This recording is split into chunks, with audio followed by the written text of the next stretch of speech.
কষ্ট না কষ্ট সেটা থেকে বাঁচি আমি একটা ভাবে, সেটা হচ্ছে আমি এসকেপ করি আমার ইমাজিন ওয়ার্ল্ডে হারি। ধর্মেন্দ্র মানে আমি যখন হেমা মালিনী ছবিতে ধর্মেন্দ্র যে ক্যারেক্টারটা করছেন চিরঞ্জিত দা, তিনি একজন হোমিওপ্যাথিক ডক্টর, আপনারা সবাই জানেন। আমি তার অ্যাসিস্ট্যান্ট। খুব বোরিং একটা ক্যারেক্টার মনে হচ্ছে, কারণ আমরা ছোটোবেলায় হোমিওপ্যাথিক দোকানে গেলে আমাকে মনে হতো মা আমাকে মাঝে মাঝে নিয়ে যেত। আমার একটা বিভীষিকা ছিল যে ঘন্টার পর ঘন্টা একটা ঘরের মধ্যে এরকমভাবে বসে থাকা, সবাই ফিস ফিস করে কথা বলতো আর কী সব ছোটো ছোটো বানাতো। কিন্তু এই ক্যারেক্টারটা একদমই অন্যরকম, খুব কালারফুল, খুব অদ্ভুত, ভালো মন্দের মেশানো। মানে একটা মানুষের ভালোটা যতটা আছে তার মন্দটাও ততটা আছে, আর সেটা নিয়েই যে একটা মানুষ রক্ত মাংসের ক্যারেক্টার, এইটুকু বলতে পারি।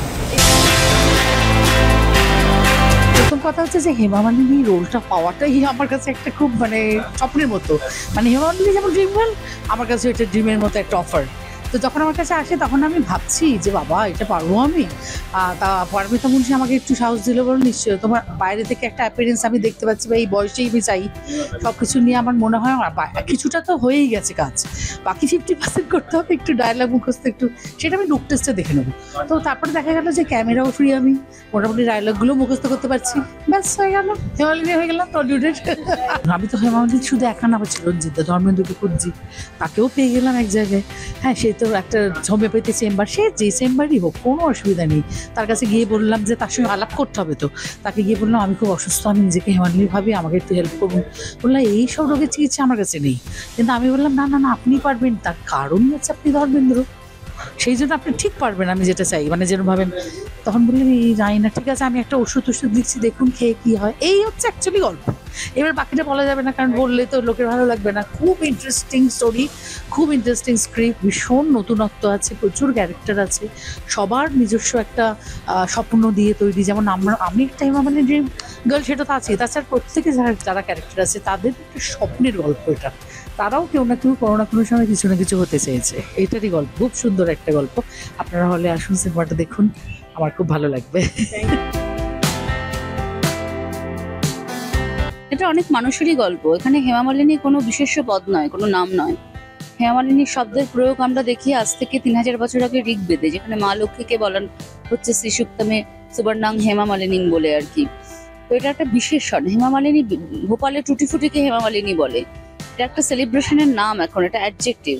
তো আমরা যারা জীবনকে উদযাপন করতে চাই, যে জীবনে বেঁচে থাকি তার বাইরে গিয়ে অন্য বৃহত্তর একটা জীবনকে উদযাপন করতে চাই, সেই জীবনটা উদযাপন করতে পুরুষ নারী নির্বিশেষে সবাই চায়।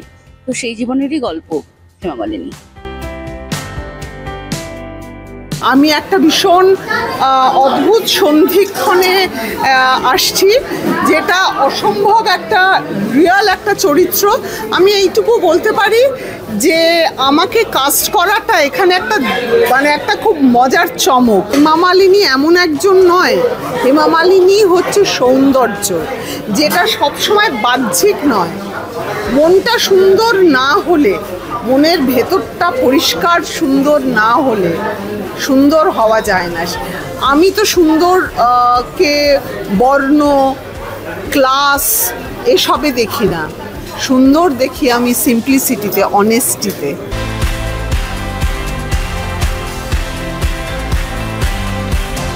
ওকে দেখে সবাই প্রেমে পড়ে যাবে, সে খুঁজে খুঁজে একটা ধর্মেন্দ্র নামের লোক সেইখানে পৌঁছলো, এবং সেই আমি একজন হোমিওপ্যাথি ডক্টর, সেইখানে পৌঁছে সে আলটিমেটলি আমাকে প্রেম নিবেদন করলো, মানে ইন ব্রিফ এই। কিন্তু আমার পক্ষে পসিবল ছিল না, কারণ আমি এন্ট্যাঙ্গল ছিলাম, আমার স্ত্রী আছে, যদিও একসঙ্গে থাকি না সেই সময় হয়তো, কিন্তু আলটিমেটলি তার কাছে আমি চলে যাব। কিন্তু এই মেয়েটার প্রতি এতটাই আমার সিম্প্যাথেটিক ছিলাম আমি, যে ওর যাতে ভালো হয় সেই চেষ্টা আমি করব।